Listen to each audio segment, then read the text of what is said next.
하나님이 사랑하시는 비산동교회 성도님들, 지난 하루 동안 평안하셨습니까? 주님은 주님이 보내시는 자의 삶을 책임져 주시는 분이십니다.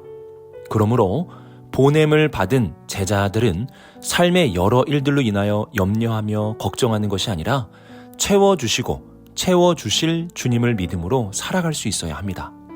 오늘도 우리에게 주신 말씀을 통해 더욱 채워주실 주님을 신뢰하고 오늘 하루의 삶에 감사와 만족함이 가득한 우리 모든 성도님들이 될 수 있기를 바랍니다. 기도하겠습니다. 사랑의 하나님 아버지, 세상을 살아가며 여러 일들로 염려하고 걱정하며 살아가게 됩니다. 오늘 말씀을 통해 우리 안에 채우시는 하나님을 믿음으로 감사와 만족이 가득하게 하여 주옵소서. 주님을 신뢰하고 주님을 더욱 의지합니다. 이 모든 말씀 우리 주 예수 그리스도의 이름으로 기도드립니다. 아멘. 오늘 우리에게 주시는 하나님의 말씀은 누가복음 10장 1절에서 16절까지 말씀입니다. 하나님의 말씀을 함께 읽겠습니다. 그 후에 주께서 따로 70인을 세우사 친히 가시려는 각 동네와 각 지역으로 둘씩 앞서 보내시며 이르시되 추수할 것은 많되 일꾼이 적으니 그러므로 추수하는 주인에게 청하여 추수할 일꾼들을 보내주소서 하라. 갈지어다 내가 너희를 보냄이 어린 양을 이리 가운데로 보낸과 같도다. 전대나 배낭이나 신발을 가지지 말며 길에서 아무에게도 문안하지 말며 어느 집에 들어가든지 먼저 말하되 이 집이 평안할지어다 하라. 만일 평안을 받을 사람이 거기 있으면 너희의 평안이 그에게 머물 것이요 그렇지 않으면 너희에게로 돌아오리라. 그 집에 유하며 주는 것을 먹고 마시라. 일꾼이 그 삭슬 받는 것이 마땅하니라. 이 집에서 저 집으로 옮기지 말라. 어느 동네에 들어가든지 너희를 영접하거든 너희 앞에 차려놓은 것을 먹고 거기 있는 병자들을 고치고 또 말하기를 하나님의 나라가 너희에게 가까이 왔다 하라. 어느 동네에 들어가든지 너희를 영접하지 아니하거든 그 거리로 나와서 말하되 너희 동네에서 우리 발에 묻은 먼지도 너희에게 떨어버리노라. 그러나 하나님의 나라가 가까이 온 줄 알라 하라. 내가 너희에게 말하노니 그날의 소돔이 그 동네보다 견디기 쉬우리라. 화 있을진저 고라시나 화 있을진저 베세다야 너희에게 행한 모든 권능을 두로와 시돈에서 행하였더라면 그들이 벌써 베옷을 입고 제에 앉아 회개하였으리라. 심판때에 두로와 시돈이 너희보다 견디기 쉬우리라. 가버나움아 내가 하늘에까지 높아지겠느냐 음부에까지 낮아지리라. 너희 말을 듣는 자는 곧 내 말을 듣는 것이요 너희를 저버리는 자는 곧 나를 저버리는 것이요 나를 저버리는 자는 나를 보내신 이를 저버리는 것이라 하시니라. 아멘.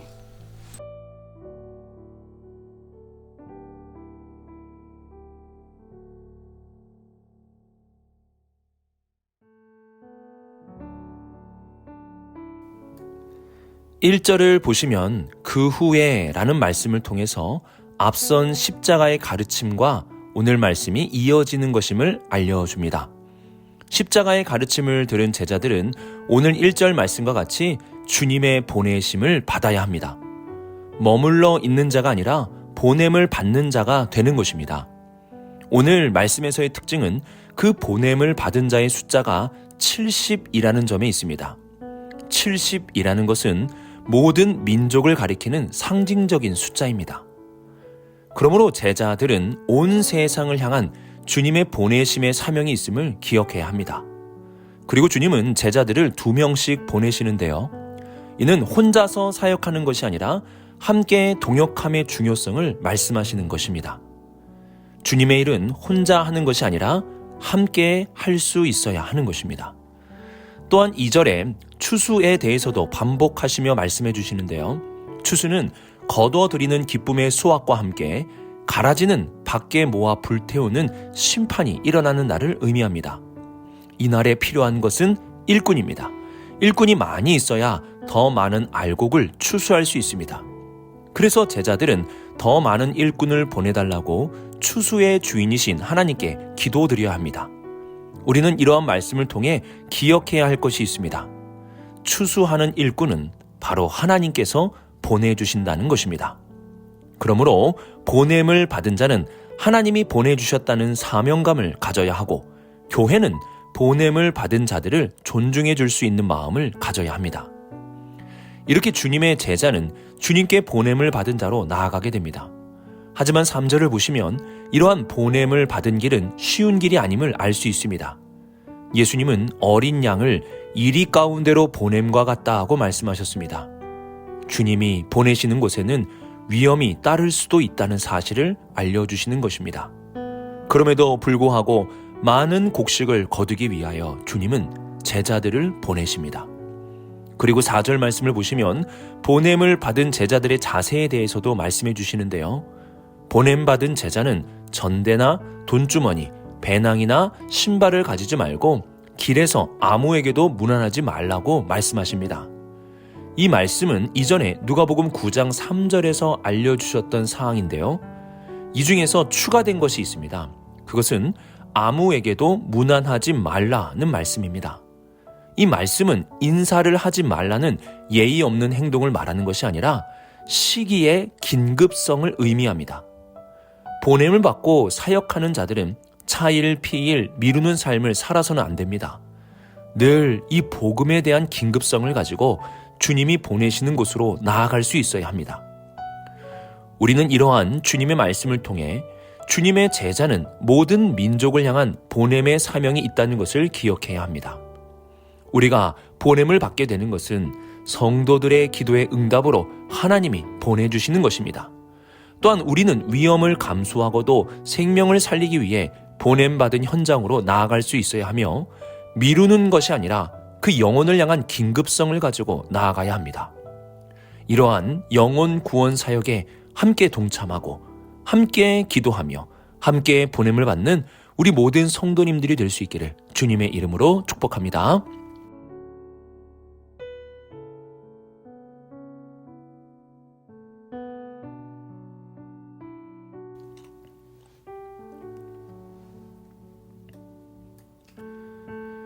(70인의) 전도자들은 아무것도 가지지 않고 전도의 현장으로 떠나게 됩니다.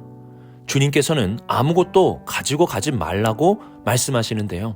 이는 영혼 구원에 시급성이 있기 때문임과 동시에 전도자는 아무것도 없음에도 보냄을 받은 곳에서 하나님께서 하나님의 방법대로 채워주실 것이기 때문입니다. 보냄을 받은 제자들은 복음을 전하려는 집에 들어가 먼저 평안의 복음을 전하게 됩니다.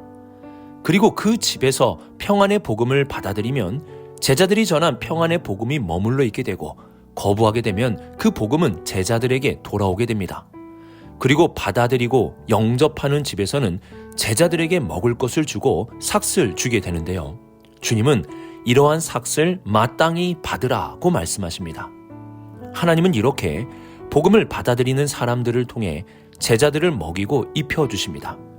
하지만 제자들은 이곳 저곳을 옮겨 다니면 안 되는데요. 이는 더 많은 대접을 받기 위해 옮겨 다니는 행동을 의미합니다. 제자는 주님이 보내신 곳에 복음을 전하고 그곳에서 주어지는 것에 만족하며 살아갈 수 있어야 합니다. 예수님은 물질에 대한 필요성과 함께 위험성을 경고하셨습니다. 물질은 하나님의 자리를 차지할 만큼 우리에게 위협적인 문제 요소가 될 수 있습니다. 그래서 물질에 대한 제자들의 올바른 태도와 자세가 중요합니다. 물질에 대한 제자의 자세는 먼저 보내신 자께서 필요한 만큼 채워주신다는 믿음을 가지는 것입니다. 오늘 말씀에서는 복음을 받아들이는 자들을 통해 채워주시는 방법을 말씀해 주시는데요. 하나님의 채워주심의 방법은 이러한 것에만 국한된 것이 아니라 다양한 모습으로 나타납니다. 심지어 하나님은 선지자 엘리야에게 까마귀를 보내셔서 먹이시기도 하셨습니다. 그러므로 주님의 제자는 무엇을 먹을까, 무엇을 입을까, 무엇을 마실까 염려하는 삶에서 벗어날 수 있어야 합니다. 그리고 주님의 제자는 주어진 것에 만족할 줄 알아야 합니다. 하나님은 우리의 필요에 따라 주시기도 하시며 거두어 가시기도 하십니다. 많은 것이 항상 좋은 것은 아니고 적다고 하여 늘 좋지 않은 것도 아닙니다. 하나님은 광야에서 이스라엘 백성에게 하루의 만나와 같이 일용할 양식, 필요할 만큼의 양식을 주셨습니다.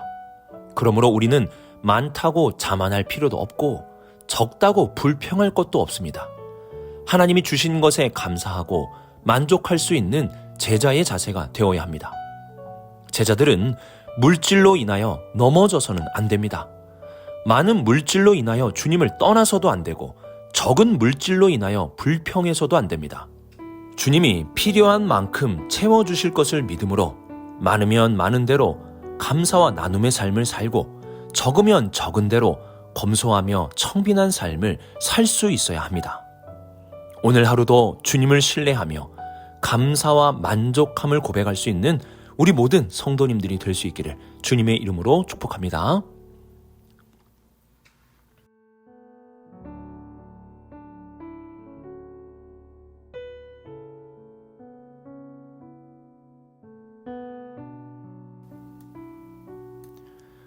(10절) 이하의 말씀을 보시면 복음을 받아들이지 않는 자들에 대한 심판에 대해서 알려주십니다. 제자들은 복음을 받아들이지 않는 자들을 향해 하나님의 나라가 가까이 왔다는 말씀을 선포하게 되는데요.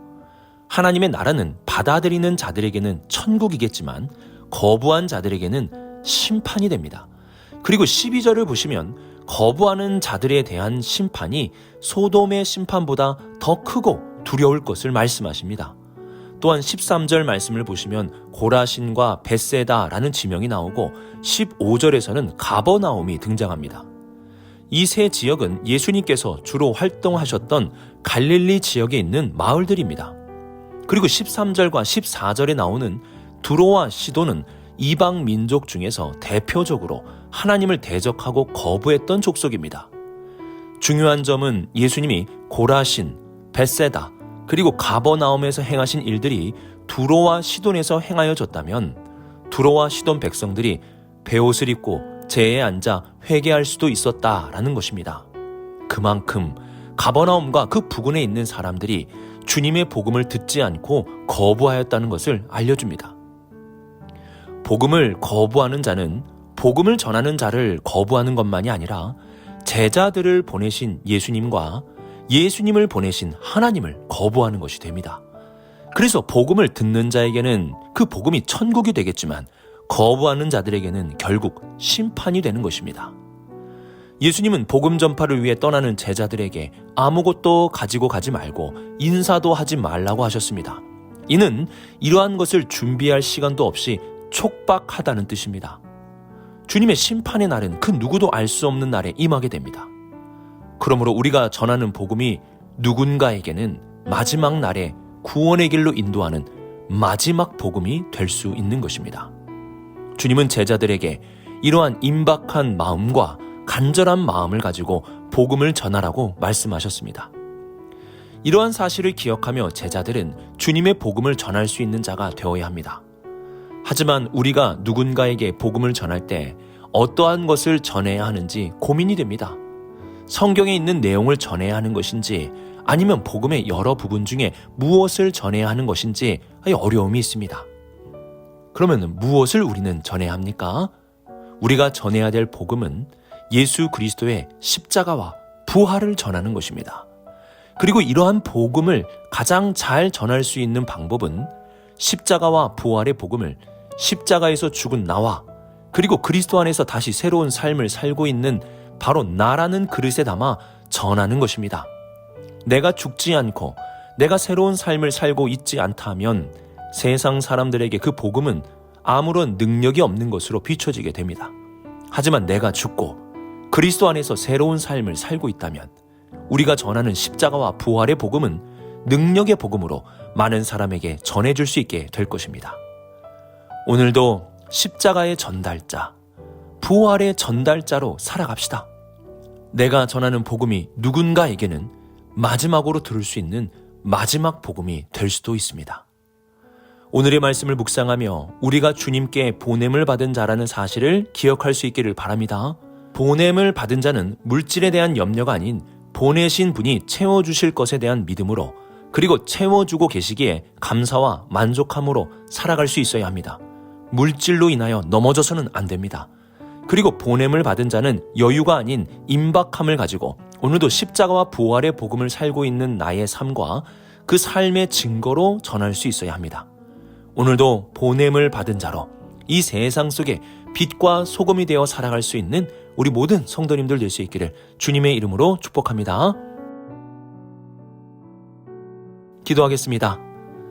사랑의 하나님 아버지, 우리를 구원하여 주시고 이 세상에 보냄을 받은 자로 살게 해주심에 감사를 드립니다. 주님의 보냄을 받은 자답게 염려와 걱정이 아닌 주님이 채우실 것을 믿음으로 감사와 만족함을 가지고 살게 하여 주옵소서. 또한 십자가의 전달자, 부활의 전달자가 되어 세상 사람들에게 생명의 복음을 전하는 우리 모두가 되게 하여 주옵소서. 이 모든 말씀 하나님의 아들 우리 주 예수 그리스도의 이름으로 기도드립니다. 아멘.